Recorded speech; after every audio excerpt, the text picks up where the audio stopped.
الحمد للہ رب العالمین والصلاة والسلام علی سید الانبیاء والمرسلین اما بعد فاعوذ باللہ من الشیطان الرجیم بسم اللہ الرحمن الرحیم۔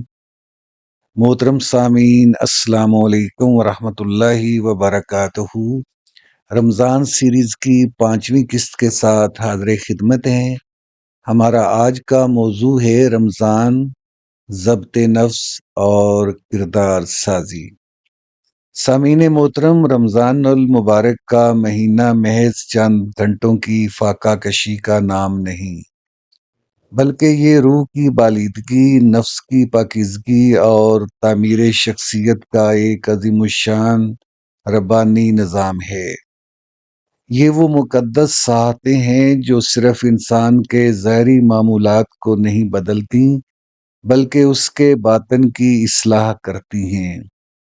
آج ہم اس اہم حقیقت پر غور کریں گے کہ رمضان ہمیں صبر، برداشت اور غیظ و غضب پر قابو پانا کیسے سکھاتا ہے۔ محترم سامعین، ہم روزانہ اپنے ارد گرد دیکھتے ہیں کہ لوگ صوم و صلات کے پابند تو ہوتے ہیں، تلاوت و تراویح کا اہتمام بھی کرتے ہیں، لیکن اس کے باوجود اخلاقی تلخی اور غصہ ان کے مزاج سے نہیں جاتا۔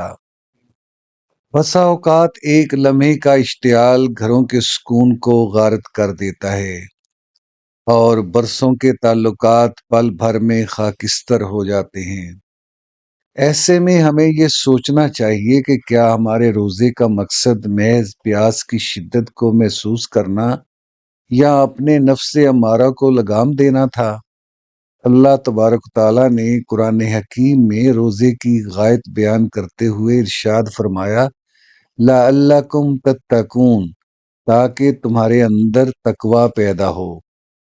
اور تقوی کا جوہر یہ ہے کہ انسان اللہ کی محبت اور اس کے خوف سے اپنے جذبات پر پہرا بٹھا دے۔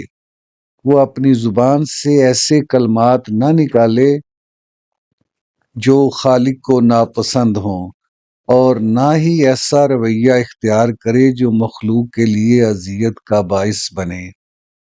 اسی لیے فخر کائنات صلی اللہ علیہ وآلہ وسلم نے تنبیہ فرمائی کہ جو شخص جھوٹ اور برے عمل کو ترک نہ کرے تو اللہ کو اس کے بھوکا پیاسا رہنے کی کوئی ضرورت نہیں۔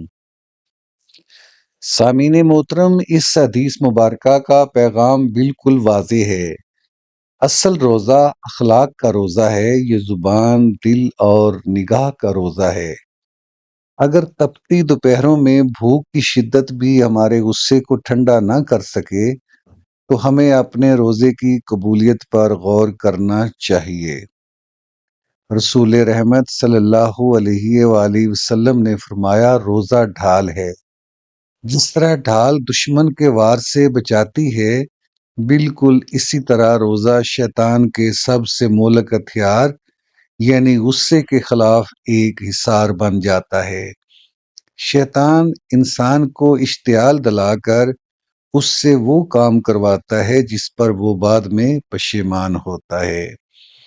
ایک مقام پر آپ صلی اللہ علیہ وآلہ وسلم نے طاقت کا نیا معیار متعارف کرواتے ہوئے ارشاد فرمایا، طاقتور وہ نہیں جو کشتی میں حریف کو زیر کر دے، بلکہ حقیقت میں طاقتور وہ ہے جو غصے کے عالم میں خود پر قابو رکھے۔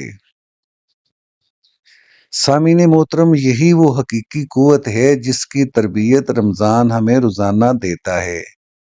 جب ہم شدید پیاس کے باوجود پانی کے قطرے کو ہاتھ نہیں لگاتے تو کیا ہم چند لمحوں کی تلخ کلامی کے لیے اپنی زبان کو نہیں روک سکتے؟ آج اگر ہم نے اس مبارک مہینے میں اپنے جذبات کی باغ ڈور سنبھالنا سیکھ لی تو ہمارے گھروں میں سکون کی لہر دوڑ جائے گی، تلخیاں محبتوں میں بدل جائیں گی اور یہ معاشرہ امن و آشتی کا گہوارہ بن جائے گا۔ نبی کریم صلی اللہ علیہ وآلہ وسلم نے ہمیں غصے کا علاج بھی سکھایا۔ فرمایا، جب غصہ آئے تو اعوذ باللہ پڑھو، وضو کرو کیونکہ غصہ آگ ہے اور پانی آگ کو بجھا دیتا ہے، اور اگر کھڑے ہو تو بیٹھ جاؤ۔ محترم سامعین، رمضان ایک سالانہ مشق ہے جس کا اثر پوری زندگی پر محیط ہونا چاہیے۔ اگر عید کے بعد بھی ہماری زبان ویسی تلخ اور رویے ویسے ہی کرخت رہے تو یہ محرومی کی بات ہے۔ آئیے آج اس نورانی محفل میں عہد کریں کہ ہم معاف کرنا سیکھیں گے، اپنی انا کی قربانی دیں گے اور اپنے رشتوں کو جوڑیں گے۔ یاد رکھیے، جو لوگوں کو درگزر کرتا ہے اللہ اس سے عزت کے بلند مقام پر فائز کرتا ہے۔ سامعین محترم، آئیے مل کر دعا کرتے ہیں۔ اے اللہ، اے ٹوٹے ہوئے دلوں کو جوڑنے والے اور بے سہاروں کو سہارا دینے والے، اے باری تعالیٰ ہمارے صغیرہ و کبیرہ گناہوں کو معاف فرما اور ہمارے دلوں کو نفرت اور غصے کی آگ سے پاک کر دے۔ مولا، جو بیمار ہیں، ہسپتالوں میں ہیں یا گھروں میں تکلیف میں ہیں، جن کی کرہوں سے صرف تو واقف ہے، انہیں شفائے کاملہ و عاجلہ عطا فرما۔ پروردگار، جو رزق کی تنگی کا شکار ہیں، جو قرض کے بوجھ تلے دبے ہیں، ان کے لیے اپنے غیب کے خزانوں سے رزق حلال اور فراخی کے دروازے کھول دے۔ اے مالک، ہماری اولادوں کو ہمارے لیے آنکھوں کی ٹھنڈک بنا دے، انہیں نیک بخت اور فرما بردار بنا دے، اور جو بے اولاد ہیں اس مبارک مہینے کے صدقے ان کی گودیاں ہری بھری فرما دے۔